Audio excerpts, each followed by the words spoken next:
इनके दरमियान मोहब्बत पैदा कर दे, अल्लाह इनके दरमियान मोहब्बत पैदा कर दे, मोहब्बत पैदा कर दे ना इनके दरमियान। हुजूर ने दुआ कर दी, वो चले गए। कुछ दिनों के बाद हजरत उमर भी साथ थे, हुजूर वहां से गुजर रहे थे। वो खातून वहां खड़ी थी, दौड़ी आई हुजूर की खिदमत में, सलामे न्याज अर्ज किया। हुजूर ने फरमाया बताओ हाल क्या है। पता है बीबी क्या कहती है?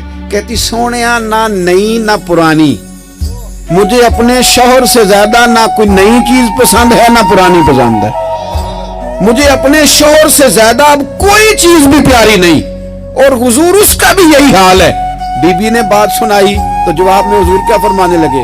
हुजूर फरमाने लगे मैं गवाही देता हूं कि मैं अल्लाह का सच्चा रसूल हूं। मैं गवाही देता हूं कि मैं अल्लाह का सच्चा रसूल हूं। तो हजरत उमर भी करीब खड़े थे, वो कहने लगे हुजूर अशहदु अन्नका रसूलुल्लाह, मैं भी तो गवाही देता हूं ना आप अल्लाह के सच्चे रसूल हैं।